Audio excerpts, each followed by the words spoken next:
Hey all you Struvero fans out there, I am Struvero. This is my new Raw review, my very first Raw review, and I hope that you enjoy it. There's a lot happening in this show. I'm going to start off by saying this is probably one of the best Raw shows I have seen in a long time. Let's start with The Miz showing his commercial, his recent commercial that he did. How remember from last week's Raw how Mizdow was initially a part of that commercial shoot, and then Miz kind of coming in and saying, look, I want to be a part of this commercial, let me be the star, and then supposedly letting him do that. And that was and then you go to this week where they show the actual commercial where the Miz is actually the victim in the commercial. The brand was called Niagara, obviously a play on words to Viagra, saying pretty much that the Miz has a small penis and that Mizdow is a much bigger man, no pun intended, than the Miz. And I quite enjoyed this. Once the commercial was over, obviously the Miz was pissed off, and that kind of led to the Miz shouting at Mizdow, saying that Mizdow set him up in that commercial, that Mizdow was all behind it, shouting at Mizdow, then slapping Mizdow across the face. And I enjoyed that segment. You saw Mizdow flaring up, getting angry there. Mizdow and Miz were nose to nose, and then Miz was like, Mizdow, remember I brought you into WWE, do you want to get fired again? Which really caught my attention because I didn't know that Mizdow had possibly been fired before. I don't know, that's something to look into that I might just look into. I might mention it in my next review. And anyways, these two were nose to nose, and then Miz obviously threatening Mizdow to a firing, and then asking, what do you have to say for yourself? And Mizdow saying, sorry. And I like this piece, because I like this piece a lot, because it's building so much up into WrestleMania. Like I've said before, at some point before WrestleMania, these two are going to clash. Mizdow is going to lose it, and these two are going to face each other at WrestleMania. And that's something I'm really looking forward to. I can't wait for that. It's going to be really awesome. The Usos and Naomi versus Tyson Kidd and Cesaro and Natalya. There was nothing really special about this match. Honestly, I thought it was a pretty bland match altogether.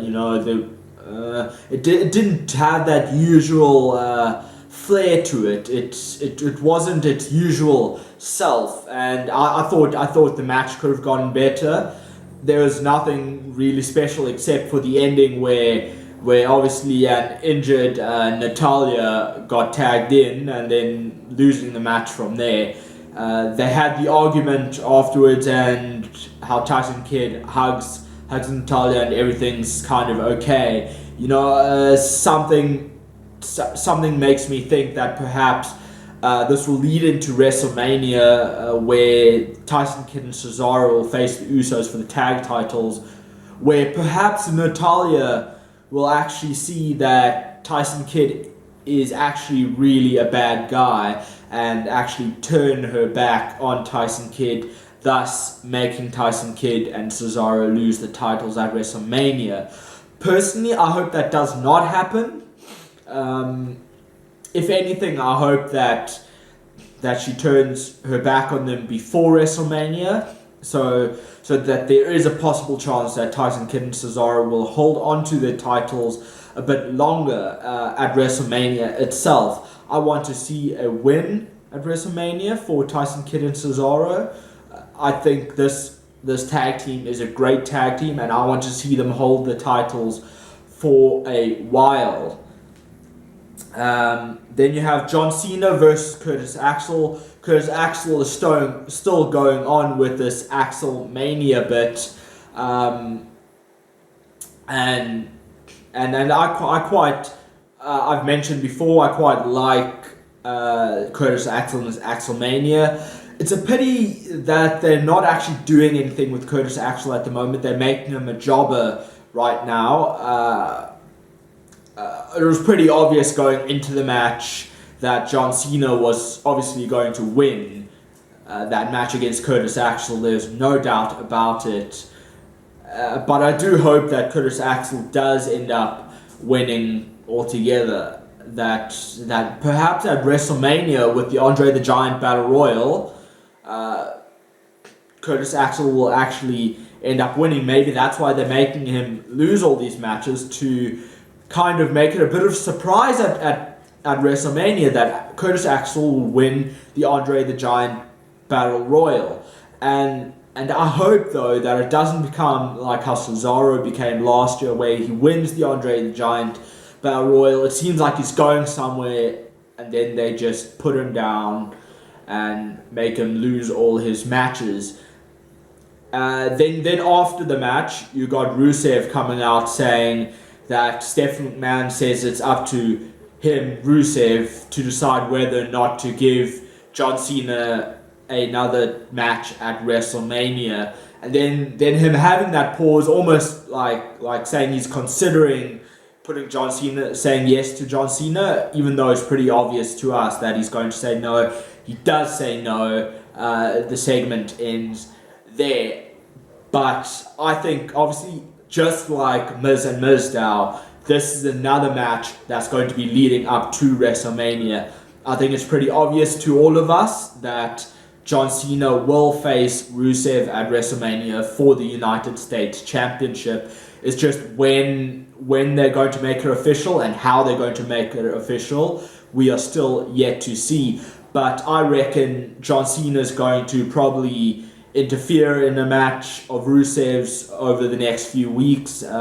Maybe keep on interfering in matches, in which case he will force Rusev to accept his challenge at WrestleMania. And that's the way I can see it happening. On to the next thing. Alundra Blaze getting inducted into the WWE Hall of Fame.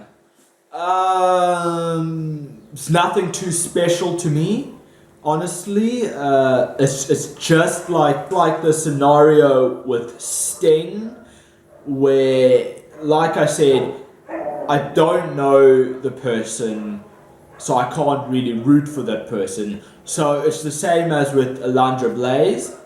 I don't really know her. I've never seen her compete, so I can't really say I'm really excited to see her get inducted into the Hall of Fame. Other superstars like Rikishi, Randy Savage, the Bushwhackers, I've at least heard quite a bit of them and seen some of their action, so I know them. So I'm pretty excited to see them get inducted to the Hall of Fame. Alundra Blaze, not so much. Then we had Dean Ambrose versus Bad News Barrett. Holy shit. I'm not going to speak on the match at all. Like, let's face it, the match is not important right now. We had R-Truth at commentary again. During the match, R-Truth once again stealing that title and then sitting down like he did on on SmackDown last week. He did that exact same thing where he stole the title and put it by the commentary table. And then, out of nowhere, I did not expect this. I did not see this coming. Out of nowhere, next thing you know, Luke Harper is standing behind R-Truth and indicating that he wants the Intercontinental Championship. And obviously R-Truth, not wanting anything to do with Luke Harper, does not want to get on the bad side of Luke Harper, decides to just give it to him casually. And holy shit, how much the Intercontinental Championship has brought up prestige again, has become prestigious again. And I'm loving the segments that they're having at the moment with the Intercontinental Championship.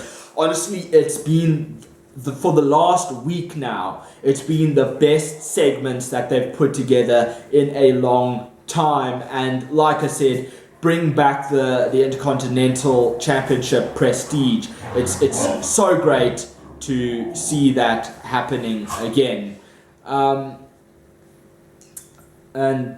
we will be coming back to that a bit later. I was kind of wondering what's going to happen with the Intercontinental Championship at WrestleMania. That was answered a bit later, and I will come back to that a bit later. Then Bray Wyatt comes out and does his promo. You see, Bray Wyatt talks about how he built his own coffin, his own casket, and then at the end setting the casket alight. I think this is still building up with Undertaker and Bray Wyatt. This match will definitely happen, and it will definitely be a casket match. There's no doubt about it. There's too much showing of a casket for it not to be a casket match. And like I said, this will end at WrestleMania. This is going to be Undertaker's final WrestleMania match. And then next year, in 2016, The Undertaker will be inducted into the WWE Hall of Fame. Like he rightly deserves, by the way. Triple H calls out Booker T. Triple H was saying how Booker T believes that Sting never came to WWE because Triple H never let him.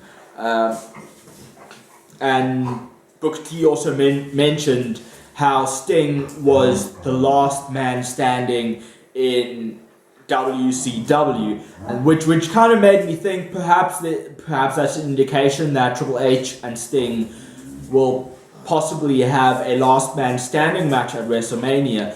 Maybe it will happen, maybe it won't. Maybe it will just be a normal no DQ match. I don't know yet. There hasn't been a stipulation set to the Triple H Sting match yet, but I do hope that it's not just a normal one-on-one match, that it's an actual no-holds-barred match or a last-man-standing match, something along those lines, to make it a special match, to make it an epic match. You then go on to Triple H firing Booker T, and then pretty much as it seems like Booker T is going to walk out, Triple H says, "No, Booker T, I'm just kidding." But that was just to show you that what control is, that I have the control, and that I am going to dominate Sting at WrestleMania. Then you have Seth Rollins coming out, Seth Rollins making fun of Jon Stewart of The Daily Show. Seth Rollins says he's the future of WWE with his Money in the Bank briefcase. Then you have Roman Reigns coming out, interrupting it and saying, you know, why don't you... Roman Reigns comes out, he's about to say something, and then Seth Rollins interrupts him by saying that, oh, I know what you're going to say. You're going to say, at WrestleMania, I'm going to become the new WWE World Heavyweight Championship. And then Seth Rollins saying, you know, but you can't beat Brock Lesnar. But I can. Then Roman Reigns pretty much burning Seth Rollins by saying, but didn't you get an opportunity at Royal Rumble? And last I checked, you did not win the World Heavyweight Championship. And then Roman Reigns actually challenging Seth Rollins by saying, no, but why don't you give yourself another opportunity? Why don't you cash in your Money in the Bank at WrestleMania against both Brock Lesnar and me in the main event?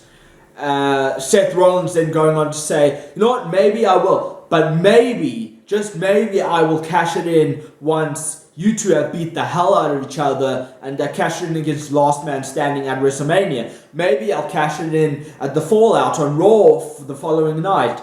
Maybe I will bide my time and cash it in when the hell I want at the most opportune time, saying that he can cash it in any time he wants and that he will win the WWE World Heavyweight Championship. And for his sake, I hope he does, because he is an absolute beast. He is my favorite superstar on the roster right now, and I enjoy his work. He is a talented guy, both in the ring and on the mic. And I enjoy seeing him wrestle, and I really hope that when he does cash in his Money in the Bank contract, that he does become the WWE World Heavyweight Champion like he rightfully deserves. Anyways, this led into Roman Reigns punching Seth Rollins in the mouth and then beating up J&J Security, and that's where it ended. Then we had Nikki Bella versus Paige for the Divas Championship. They have certainly upped their game, I must say. WWE is really giving the Divas division a chance to shine now. That was an excellent match between the two Divas.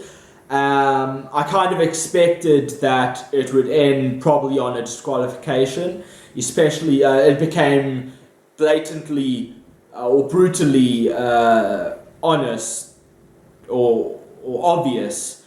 It became brutally obvious once Paige had the Paige tap out, or the PTO for short, on Nikki Bella, that Brie Bella was going to come in and let Nikki Bella lose by DQ, thus keeping her championship, and that's exactly what happened. What I did not expect, I had a feeling that once the Bellas started beating up Paige, that somebody was going to come and help her, but what I did not expect was it to be AJ Lee. And it actually fits in so well that AJ Lee was the one who actually confronted Stephanie McMahon about letting the Divas up their game, about giving Divas longer matches on the show, that she be the one who returns now and helps out Paige, and then the two of them, Paige and AJ, working together to get rid of the Bellas. And it makes me wonder, is this match going to lead to WrestleMania? Is there going to be a Divas title match at WrestleMania?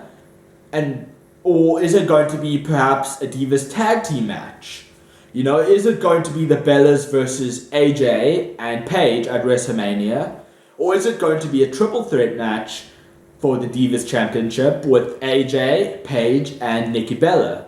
Or is it even going to be a fatal four-way match where they add both the Bellas and AJ and Paige? I am interested to see where WWE takes this match. I'm interested to see what they do at WrestleMania, and I am hell of excited for it.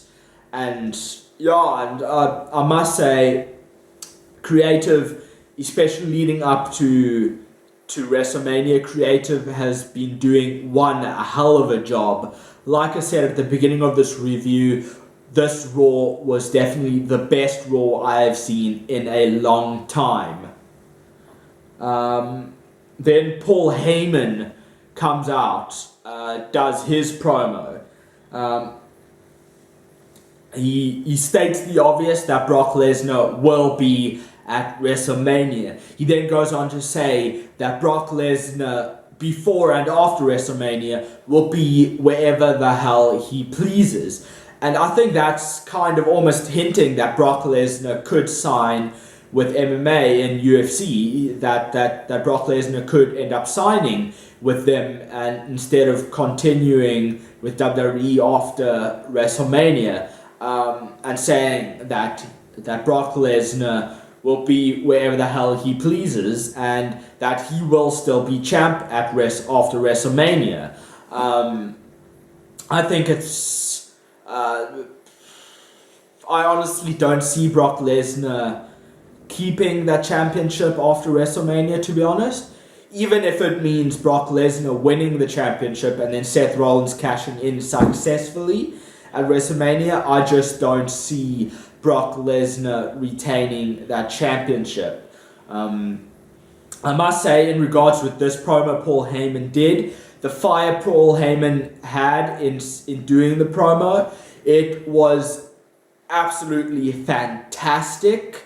It was probably one of the best promos I've seen Paul Heyman do in a long time, if ever. It was top notch. It was just brilliantly done, and I applaud Paul Heyman for doing that excellent promo. Well done, Paul Heyman. There was the Daniel Bryan versus Luke Harper match next, but I want to leave that for very last. So what I shall go on to next is the Seth Rollins hosting the Daily Show on Raw. We had Seth Rollins again, making these jokes about Jon Stewart and things like that, how Jon Stewart is washed up, and how nobody went to see the movie he directed, whatever else. You see Jon Stewart coming out saying Seth Rollins did not earn that Money in the Bank briefcase because Kane helped him win that match, and then you had Seth Rollins holding on to Jon Stewart's jacket. Randy Orton's music hits, Randy Orton walks out, Jon Stewart gives Seth Rollins a low blow and runs for it. Then you had Randy Orton leaving, which then leads on to the Roman Reigns versus Seth Rollins match. I'm going to hit straight to the ending. A surprise to me was Randy Orton holding on to Roman Reigns' leg while the ref was distracted, and then Seth Rollins using the advantage from there, rolling up Roman Reigns and winning the match. And I was quite surprised at that because I'm still kind of wondering, where are they going with Randy Orton and Seth Rollins? Are they building it up to WrestleMania? Are Randy Orton and Seth Rollins actually going to face each other at WrestleMania? And if they do, what's going to lead to it? I'm like, what the hell is happening at the moment? What's going to happen next? I have no clue. And it's leaving me dumbfounded. Like, what the hell is going to happen? I'm as surprised as anybody else. I'm really on the brink of thinking, what the fuck is gonna happen next? Then after the match, you had a holy shit moment with Roman Reigns leaping over the top rope onto everybody. Like, since when does a powerhouse like that jump over the top? Like, holy shit! That was an amazing moment, and I hope to see more of that from Roman Reigns. And like, seriously, he really impressed me by doing that. He then obviously started beating everybody up. He gave a Superman punch to, I think it was Kane. He gave a spear to Big Show. He gave a spear to Seth Rollins in mid-air. It was epic, it was amazing, and I can't wait to tune into SmackDown on Thursday night, and as well as Raw next week, to see what is happening next. And now I'm going on to Daniel Bryan versus Luke Harper, that match. Remember, at this point, Luke Harper stole the title previously during the Bad News Barrett match against Dean Ambrose. So he has the title now. It's just hanging in the corner of the ring. During the match, you had Luke Harper throw Daniel Bryan into the middle turnbuckle head first, and that really looked serious. It actually looked like one of those moments where it was not meant to happen. It almost looked like he was perhaps meant to do snake eyes and then it went wrong, but I don't know, they continued the match, everything was okay. Then obviously the obvious thing that happened was after the match was done, because Luke Harper tapped out to the yes lock, was Bad News Barrett coming out, obviously taking his title back. I thought it would end there. Like, honestly, I thought it was going to end there again, just where Bad News has stolen this title back, and then he just walks out, and that's that until maybe SmackDown again. But no, it was not. I shit you not, it does not end there. It happened to be where Dean Ambrose came out and started having a brawl with Bad News Barrett. They started brawling in the ring. Dean Ambrose got Bad News Barrett down. Dean Ambrose took the title. Literally, as he picked up the title, Luke Harper did a big boot to Dean Ambrose and then took the title back again.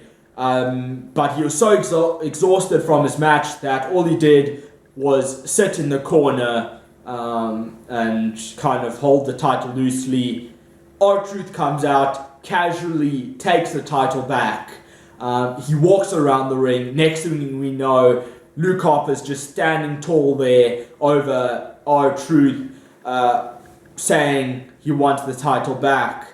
And then R-Truth putting it down casually and trying to walk away, but Luke Harper not letting him do that, actually clotheslining R-Truth, taking his title back, standing on the ramp. Next thing we know, Luke Harper turns around, Dolph Ziggler super kicks him, takes the title, holds the title. Then you get a shot of Daniel Bryan on the announcer's table, pointing at WrestleMania, doing his yes, yes, yes chant. And that's where it ends there. And then during that time, we get the announcement on commentary from Michael Cole that apparently at WrestleMania, they're going to have a match, a ladder match. Bad News Barrett will be defending his Intercontinental Championship in a ladder match against superstars. They didn't say how many superstars, they didn't say who, but this is who we do have so far, who I'm pretty sure is guaranteed to be in that match. Bad News Barrett, Dean Ambrose, Daniel Bryan, Dolph Ziggler, Luke Harper, R-Truth. Those 6 guys in a ladder match for the Intercontinental Championship. Guys, I don't know about you, but I am super excited to see this match. It has brought prestige back to the Intercontinental Championship. I'm excited to see this match at WrestleMania. I cannot wait. I'm excited to see what the hell happens over the next few weeks leading into WrestleMania. I can guarantee you that whatever happens, it will be exciting. Tune into SmackDown, tune into Raw. I am going to certainly do that. I am excited for that match. Guys, this has been the review. This has been an exciting review. This was an exciting Raw, one of the best Raws I've seen in a long time. Tune into SmackDown on Friday sometime. I will have a review for that SmackDown. This is Stu Vero. Peace out.